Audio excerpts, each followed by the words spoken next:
अस्सलाम वालेकुम दोस्तों, छा हाल खुश वेठायो सब खैर। अल्लाह जे फज़ल करम सां तव्हां खुश हूंदा, जिते बि हुजो खुश हुजो। अल्लाह पाक जे करम सां ठीक ठाक हुजो। उम्मीद आहे त हर वक्त तव्हां खुश आबाद हूंदा। दोस्तों सुबुह जो टाइम आहे, ॾिठोसीं त सुबुह जे टाइम में तव्हां दोस्तनि सां हेलो हाय बि थी वञे ऐं सुबुह जो सुठो नज़ारो बि ॾिसण में अचे। हीअ सही मुंहिंजे ॻोठ जो नज़ारो। हीअ आहे बंदि, हीअ आहे बंदि। इहो बंदि जेको 2010 में जेका ॿोॾि आई, उन में जेको सरकार असांखे चौतरफ़ी बंदि ॻोठ खे ॾिनो। हिन पासे ओलह पासे, उत्तर पासे, ओभर पासे हीअ से बंदि जेको सरकार ॾिनो आहे, जेको बचाव बंदि असीं चवंदा आहियूं। उहो ॿोरी जी जेका बि पैमाने ते वॾे पैमाने ते पाणी अचे थो, उन खे रोकण जे लाइ जेको सो ही हिफ़ाज़ती बंदि हुकूमत ॾिनो आहे। दोस्तों तव्हांखे रिक्वेस्ट कंदा आहियूं हर वक़्तु त असांजे हिन चैनल खे सब्सक्राइब कयो ऐं शेयर कयो, लाइक कयो, जीअं तव्हां असां ते वॾी महिरबानी थींदी ऐं हीअ चैनल जेको सो ग्रोथ करे। दोस्तों अचो त नज़ारो ॾिसूं, अॻिते हलूं, ख़ुदा जा रंग छा आहिनि, माण्हुनि सां दोस्तनि यारनि सां मिलूं। ऐं नंढड़े ज़ुबैर सोहेल खे बि स्कूल छॾिणो आहे, इन जे लाइ इंतज़ारु पियो कयां त निकिरी अचनि छोकिरा। अचो त हलूं। दोस्तों ही कणिक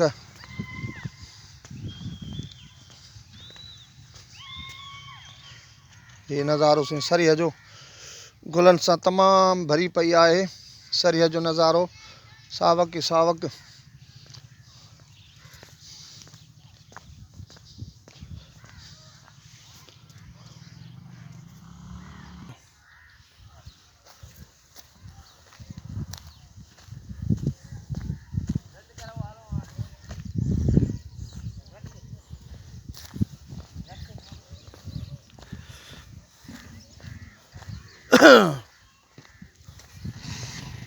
बी तरस तकड़ा तो शर्मायो न, ॾाहो थियो। ज़ुबैर तूं अकुल सिखंदो, कॾहिं हाणे हया शर्म ताईं कंदो एतिरो। हाणे विटी खां लहराइनि पिया, लचण ई कोन अथव भेण। हलिया हलिया अचो। छा लाइ था शर्मायो पुटु?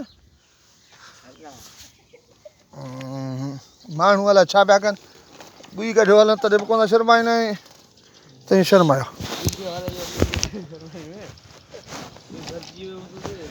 कंहिंजो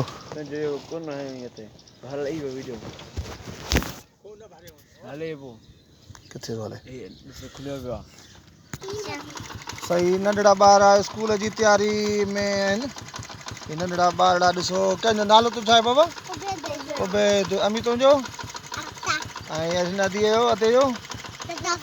हाँ, हिन अमीअ जो? हूअ अधी पोयां? हाँ, हे साईं शइ वठण थियूं वञनि थियूं। हाँ, शइ जी वठण वञूं कोन था, हे दुकान तां शइ वठण वञनि थियूं। ऐं साईं भाणे जे मुंहिंजे जो शहज़ाद जो कायल लूसण हमरा गाह करण आयो आहे। वाह गाह कयो थी न, गाह कर त खणाई न भला। हाँ, गाह कर त खणाई। साईं हमरा जो लूसण आहे में कहराईंदो आहे पंहिंजे माल खे। हे साईं लूसण अथसि रोड जे पासे में कायल। हे साईं उठ अथसि पंहिंजो। वाह वाह वाह वाह वाह, महिनती ई माण्हू। हा वाह, संगत ॾिसे, संगत सलाम दुआ था कर। ॿुध, संगत सलाम दुआ कर। दोस्तों ख़ुशि होई चओ। हाँ ई शहबाज वही शहज़ाद भाई आहे, भाणे जो मुंहिंजो वॾो। हे तव्हांखे सलाम पियो मोकिले। हे साईं हुनजी बनी आहे।